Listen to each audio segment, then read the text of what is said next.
Политичката состојба во Македонија е се уште неизвестна и се чека да завршат преговорите кои се уште траат. Во моментов партиите зад затворени врати ги прават финалните договори, пошто се чека да се донесат одлуки за формирање на коалиции. Токму формирањето на новата влада е можеби и една од најактуелните теми за дискусија меѓу граѓаните. Во исчекување на излез од кризата и конечно стабилизирање на државата, различни се коментарите кои може да се чујат во однос на лаичките размислувања околу оваа ситуација, но има и такви кои се презаситени со темата, па избегнуваат споделување на било каков коментар поврзан со политика. На прашањето што мислат за моменталната политичка состојба во Македонија, граѓаните на Струмица беа решителни во одговорите. Ситуацијата во земјава е лоша и не очекуваат никакви промени, иако според нив тие се неопходни. Ќе се формира сигурно. Сигурно дека се формира. Очекувате ли нешто да се промени еве откога ќе се формира влада? Да се промени, едино секоја држава треба да владее правото. За нас това е најбитното. Другото, најнормално ако има ќе има и живејашка, ако не здрави. Ич не ме интересира за политика. Дали мислиш дека нешто ќе се смени, ќе се реши? Јас мислам дека ништо нема да се промени. Моја мислење си кажувам, па сега за другите не знам. Тоа е исто, нема ништо промени да има. Нема ништо. Многу лошо е, а треба да се промени. Треба тие што се водачите ни еден да не постои, да се отстранат, па нови да дојдат. Иначе нема подобрување. Има много замислена, ама кој ще него, знаеш как е. Много решение. И затова трае се.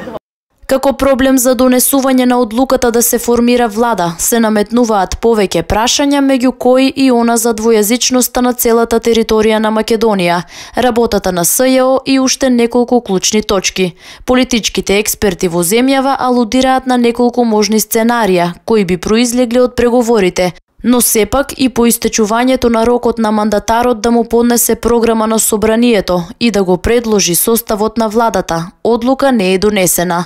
Па така политичкиот аналитичар Александар Даштевски денес на својот Facebook профил напиша дека СЈО е странска инсталација создадена само за уривање на ВМРО од власт и носење на Заев и СДСМ.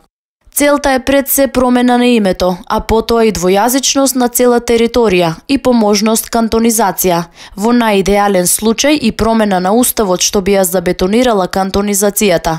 За таа цел СЈО има задача по секоја цена да го обвини и дискредитира Груевски и неговиот тим, како главна пречка за остварување на оваа цел, и со тоа да го отвори патот кон реализација на целите.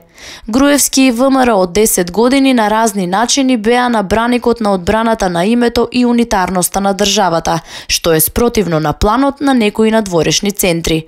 Затоа беше најден Зоран Заев, кому му беа дадени снимките со кои започна големата операција, која се соочи со неколку непредвидливи ситуации, како издржливоста и борбеноста на ВМРО и Груевски, цврстината на Иванов и најмногу од се мудроста на мнозинството народ во Македонија.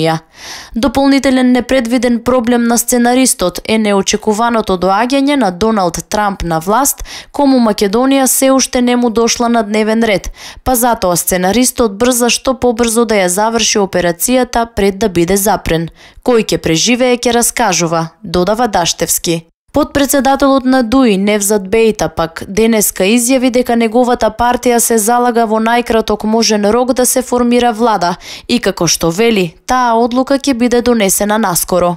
Во поглед на внатрешните случувања во Македонија, по денешната средба на председателот на ВМРО ДПМН Никола Груевски со амбасадорката на Турција во Македонија Еркал Кара, од партијата велат дека сега имаме ситуација каде имаме обид тоа да се изигра и оти тоа не е добро за државата, создава нови кризи и затоа во партијата се смета дека е зрела ситуацијата за нови избори. Се додава дека ВМРО ДПМН одбиле да преговараат за платформата во разговорите со ДУИ, со цел, како што соопштуваат, да не се донесе земјата во уште посложена ситуација, а имајќи предвид дека повторното преговарање на Охридскиот рамковен договор е всушност отворање на Пандорина кутија.